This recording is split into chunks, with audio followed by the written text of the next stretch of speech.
Hello friends very good morning ನೀವು ನೋಡ್ತಾರೆ ವೈನು 7 ಟಿವಿ ಮೀಟ್ ಟು ವೈನು 7 ಟಿವಿ ಹೀರೋ ಜುಮಾನ ಚಿಂತಾವಣಿ ಟೊಮೆಟೊ ಎರಡು ಹಚ್ಚಿದ್ದು ನಮ್ಮ ಚಿಂತಾವಣಿಯಲ್ಲಿ ಇವತ್ತು ಟೊಮೆಟೊ ಎರಡು ಬನ್ನಿ ನೋಡೋಣ ಫ್ರೆಂಡ್ಸ್. ಇವತ್ತು ಸ್ಟಾಕ್ ವಿಷಯಕ್ಕೆ ಬರೋದಾರೆ ನೆನ್ನೆ ಎಷ್ಟು ಟೊಮೆಟೊ ಬಂದಿವೆ, ಇವತ್ತು ಅಷ್ಟೇ ಟೊಮೆಟೊ ಬಂದಿದೆ. ನೆನ್ನೆ ಎಂತ వచ్చిన స్టాక్ ఈ రోజు అంతే వచ్చింది. అలానే రేట్లు చూసైతే సేమ్ నిన్న రేట్లే మోಯ್ತಂತ చూసుಕೊಂಡ್ಲೈತೆ. ಹಾಗೆ ರೇಟ್ ಬಗ್ಗೆ ನೋಡೋದಾದ್ರೆ ನೆನ್ನೆ ರೇಟೇ మోಗ್తే సద్దికి ನೋಡೋದಾದ್ರೆ క్వాలిటీಲಿದ್ರೆ ಸ್ವಲ್ಪ ಚೆನ್ನಾಗಿ ರೇಟ್ ಹೋಗುತ್ತೆ. ನೋಡೋದಾದ್ರೆ క్వాలిటీలు ఉంటే కొంచెం రేట్లు బాగుపోతుంది. బాకీ అంతా థర్డ్ క్వాలిటీ అలానే సెకండ్ క్వాలిటీ చూసుకున్నట్లే కొంచెం డౌన్లోనే జరుగుతుంది. చూసుకున్నట్లయితే ಕ್ವಾಲಿಟಿ ಇದ್ದರೆ ಚೆನ್ನಾಗಿ ಹೋಗ್ತದೆ, ಫಸ್ಟ್ ಕ್ವಾಲಿಟಿ ಇದ್ದರೆ ಚೆನ್ನಾಗಿ ಹೋಗುತ್ತೆ. ಸೆಕೆಂಡ್ ಕ್ವಾಲಿಟಿ ಥರ್ಡ್ ಕ್ವಾಲಿಟಿ ಆದರೆ ಸ್ವಲ್ಪ ರೇಟ್ ಡೌನಲ್ಲಿ ನಡೀತಾ ಇದೆ. ನೋಡೋದಾದ್ರೆ ಬನ್ನಿ ನೋಡಿ ಏನಾಗುತ್ತೆ ಇವತ್ತು ಫ್ರೆಂಡ್ಸ್. ನನ್ನ ವಿಡಿಯೋ ನಿಮ್ಗೆ ಇಷ್ಟ ಆದರೆ ಒಂದು ಸಬ್ಸ್ಕ್రైబ్ ಮಾಡಿ, ಹಾಗೆ ಎಲ್ಲರಿಗೂ షేర్ ಮಾಡಿ, ಒಂದು లైక్ కూడా మాత్రం మరిబడి. నా వీడియో మీకు ఇష్టమైతే ఒక సబ్స్క్రైబ్ చేసుకుని ఒక లైక్ ఇచ్చి అన్ని రైతులకు షేర్ చేయండి. రండి చూద్దాం ఏమైతుంది ఈరోజు. దయచేసి ఒక లైక్ ఇచ్చుకోండి.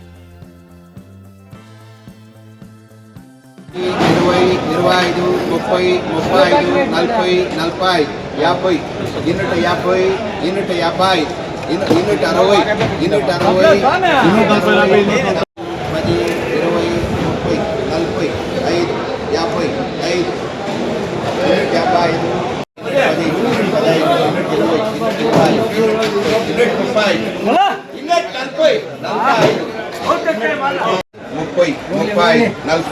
55, 60, 160.